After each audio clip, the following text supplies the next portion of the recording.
الله وبركاته.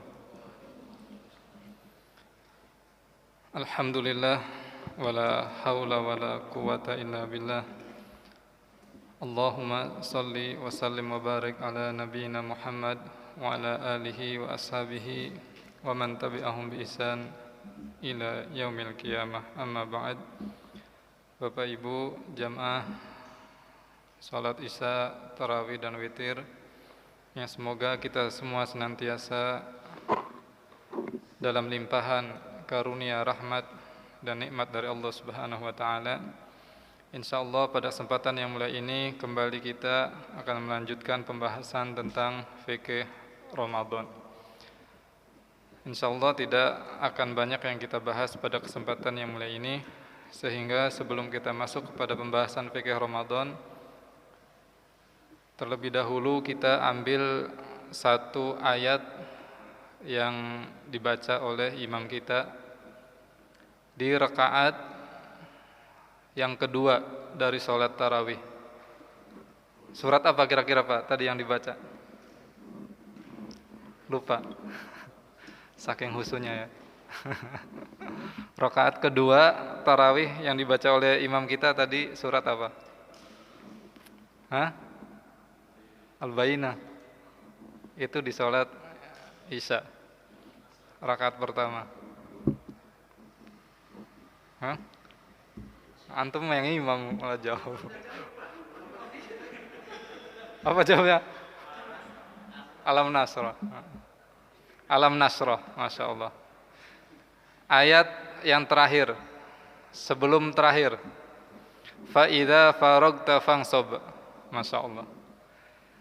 Interaksi dengan Al-Quran kurang lebih itu ada 5. Yang pertama membacanya, yang kedua mendengarkannya, yang ketiga mentadaburinya, yang keempat mengamalkannya, yang kelima mendakwahkannya. Dan ayat ini atau surat ini sering kita baca, sering kita dengar, dan ternyata secara tidak sadar kita telah mengamalkannya. Bahkan pada malam hari ini Allah Subhanahu wa taala berfirman, fa idza faragta fansob.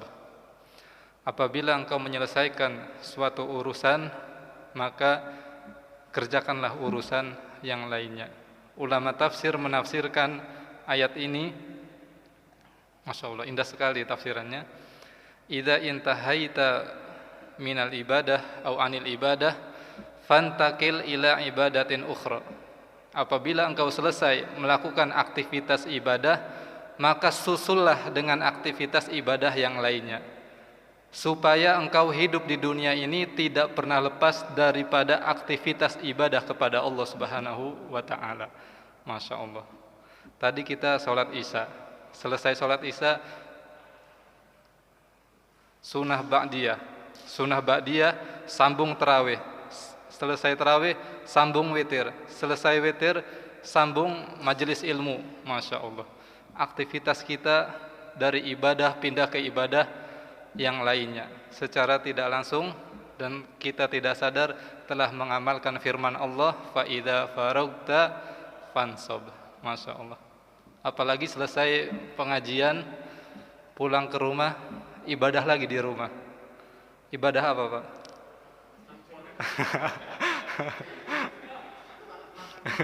Pak Ismail jadi pengen cepat pulang nih. Ngaji Pak, ngaji ya, ngaji di rumah.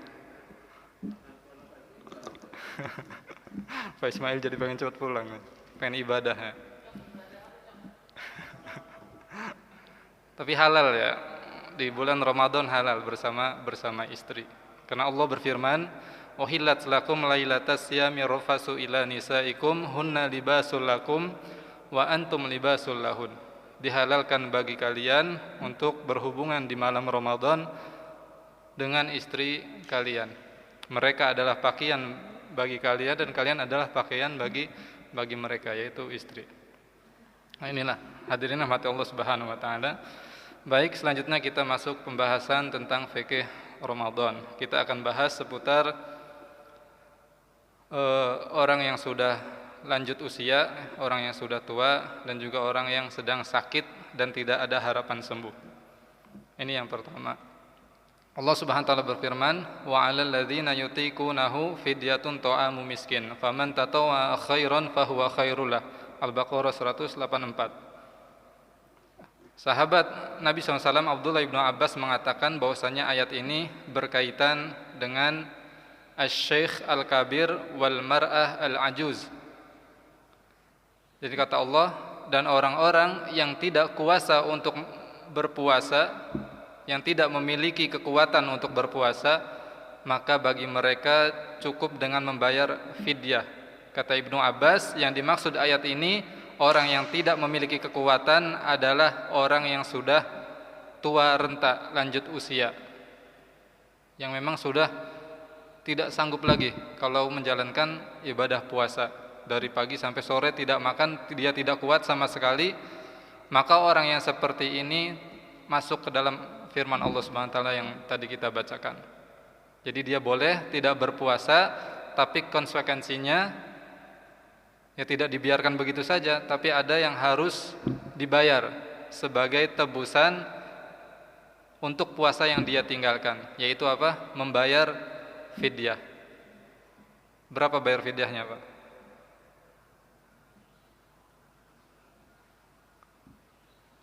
Lupa. Masya Allah. To'amu miskin ya. Jadi memberi makan orang miskin. Dan cukup satu porsi sudah cukup. Jadi satu hari cukup kita ganti atau kita tebus dengan satu porsi. Dan hal ini pernah dialami oleh sahabat Nabi SAW yang usianya paling panjang dan termasuk sahabat yang paling akhir wafat. Siapa, Pak? Anas ibn Malik radhiyallahu anhu. Dikatakan annahu dha'ufa anis saum. Anas ibn Malik menjalani usia yang sangat panjang dan di akhir-akhir usianya dia tidak kuat lagi untuk menjalankan ibadah puasa. Akhirnya dia tidak berpuasa di bulan Ramadan, tetapi dia membayar fidyah. Fasana'a jafnata saridin fada'a salasina miskinan fa asba'ahum.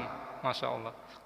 Kemudian Anas di rumahnya menyediakan seperti prasmanan, makanan besar. Kemudian mengundang orang-orang miskin sebanyak 30 orang.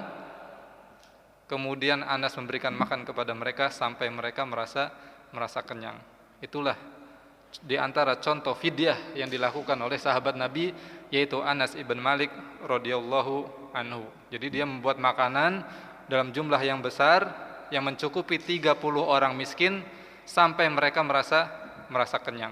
Dalam riwayat yang lain, Anas membuat makanan sona'a khubzan walahman.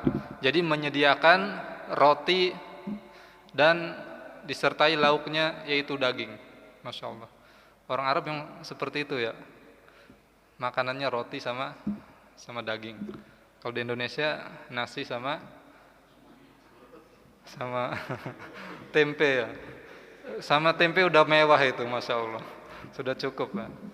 Tetapi kalau kita lebihkan dengan lauk-lauk yang spesial, maka itu lebih mantap ya pahalanya di sisi Allah. Karena Allah berfirman, "Faman tatawwa khairan fahuwa khairul lah." Maka barang siapa yang melebihkan ya, dari takaran fidyah yang diwajibkan atasnya, dia lebihkan supaya dia dia mengharap pahala yang lebih besar dari Allah, fahuwa khairullah, maka itu lebih baik baginya. Dan termasuk juga dalam ayat ini, yaitu orang yang sakit yang tidak ada harapan sembuh, ya tidak bisa diprediksi kapan sembuhnya, dia terbaring terus di atas ranjangnya sakit, maka baginya cukup ditebus untuk dirinya itu fidyah. Jadi membayar fidyah sesuai jumlah hari yang dia tinggalkan. Kemudian yang selanjutnya, hadirin Bapak Ibu yang rahmati Allah Subhanahu wa taala, yang kedua, yang terakhir, yaitu yang berkaitan dengan wanita hamil atau menyusui. Masya Allah. Sebetulnya kalau zaman modern gampang sekali ya. Sekarang sudah banyak tersedia susu-susu formula. Jadi insya Allah ibu-ibu masih bisa kuat menjalankan ibadah puasa. Dan istri saya alhamdulillah, istri saya sendiri hamil anak pertama, menyusui anak pertama, tetap menjalankan ibadah puasa. Kemudian sekarang juga anak yang kedua ketika hamil, waktu hamil belum puasa. Nah, sekarang menyusui dan alhamdulillah sudah seminggu ini tetap menjalankan ibadah puasa dan kuat. Dan tadinya dia minta saran ke saya, boleh enggak? Ya kalau dalam sisi syariat boleh. Orang yang hamil menyusui boleh tidak berpuasa. Tetapi dikembalikan lagi kepada pribadi yang bersangkutan. Kalau sekiranya kuat dan merasa tidak akan terjadi apa-apa, tidak ada kemudaratan, maka boleh berpuasa. Apalagi sekarang ASI bisa diwakilkan dengan susu formula atau yang lainnya. Dan Nabi SAW bersabda, Innallaha wado'a anil musafir satros sholah. Sesungguhnya Allah Subhanahu wa Ta'ala memberi keringanan bagi seorang musafir bisa untuk meringkas sholat. Wa wado'a anil musafir wal habla wal murdi ani as-saum. Dan Allah Subhanahu wa Ta'ala memberikan keringanan bagi seorang musafir yang sedang safar dan orang yang sedang menyusui dan orang yang sedang hamil. Allah memberi keringanan kepada mereka boleh untuk tidak berpuasa. Kemudian yang jadi pertanyaannya, wanita yang hamil atau menyusui apabila mereka tidak berpuasa, maka apa yang harus dilakukan, Pak? Fidyah atau qada?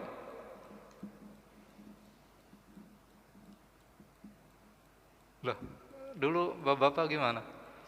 Berarti puasa semua ya, Masya Allah, istrinya nih. Enggak, maksudnya ketika istri satu saja ya, istri bapak-bapak. Nah, kalau istri-istri nanti dikiranya bapak-bapak punya istrinya banyak. Istri dari bapak-bapak ya, ketika hamil dulu dan ini berarti puasa ya, alhamdulillah ya. Tidak pernah meninggalkan. Lupa, Masya Allah. Astagfirullah.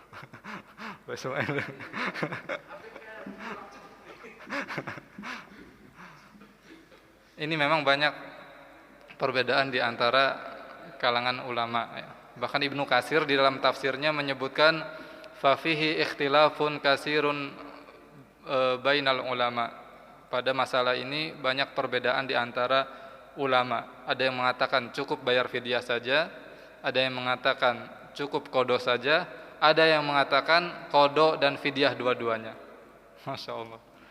Jadi seperti Ali bin Abi Thalib, karena Nabi SAW tidak menyebutkan konsekuensi daripada orang wanita hamil dan menyusui apabila mereka berbuka. Beliau hanya menginformasikan boleh wanita yang menyusui atau yang sedang hamil itu untuk tidak berpuasa di bulan Ramadan, tetapi tidak memberitahukan konsekuensi daripada itu, apakah fidyah atau qada. Sehingga para sahabat berijtihad. Ali bin Abi Thalib mengatakan qada. Ibnu Umar mengatakan qada dan fidyah. Sedangkan Ibnu Abbas mengatakan cukup bayar fidyah. Sikap kita gimana, Pak? Yang gampang aja ya. Masya Allah.